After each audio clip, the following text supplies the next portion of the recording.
Okay សួស្តីអ្នកទាំងអស់គ្នា welcome to vlog ខ្លីរបស់ខ្ញុំទៀតហើយថ្ងៃនេះគឺបើកទំព័រថ្មីហ្មងគឺពេលផឹកថ្ងៃទី19នៅនេះហើយ iPhone 17 release ហើយ Okay so ឥឡូវហ្នឹងខ្ញុំកំពុងតែឡងឡាញនៅ Apple Store នៅ Southwest Center នៅរដ្ឋនៅក្រុង Seattle រដ្ឋ Washington ហើយថ្ងៃនេះគឺជាថ្ងៃទី19 iPhone release នៅសហរដ្ឋអាមេរិកហើយគេមាននឹង pre order ហើយគេមាននឹង walk in ដូចគ្នា Okay អ្នកទាំងអស់គ្នាឥឡូវហ្នឹងគឺខ្ញុំកំពុងតែឈរចាំហើយចាយពេលឡើងកន្លះម៉ោងហើយឥឡូវមិនឈរអ្នកទាំងអស់គ្នាគឺអង្គុយម្ដងដោយសារហត់ពេក Alright, first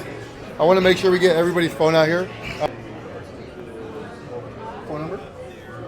ខ្ញុំ prefer ពណ៌នេះអ្នកទាំងអស់គ្នាស្អាតមែនតើប៉ុន្តែអត់មាន stock ទេឥឡូវមានតែពណ៌តក្រូចទេនៅសុកគេសួរអ្នកទាំងអស់គ្នាបើយើងអត់ពេញចិត្តយើងអាច return វិញបានក្នុងកំឡុងពេលដូចជា30ថ្ងៃហ្នឹងទោះយើងបកហើយអស់ក៏យើងនៅចង់ដូរពណ៌ឬក៏ដូរទំហំបានដូចគ្នា We can go land so we can all fit now in a photo on video.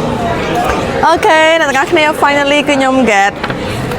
iPhone ហើយប៉ុន្តែខ្ញុំអត់សូវពេញចិត្តពណ៌ដោយសារពណ៌ដែលខ្ញុំចង់បានហ្នឹងគឺអស់ប៉ុន្តែអានេះប្រហែលជា limited edition ពណ៌ដែលមានសម្រាប់17និយាយទៅស្ដើងមែនតើហើយ function ច្រើនណាហើយ yeah finally I got it too Pro Max, here you go. Congratulations on your phone. Thank you. I appreciate you. You enjoy, okay? Yeah, have a good day. You too. Enjoy. Thank you. Oh, this is the case. វីដេអូខ្ញុំថ្ងៃនេះគឺមានតែប៉ុណ្្នឹងគ្រាន់ចង់បង្ហាញអ្នកទាំងអស់គ្នាអំពី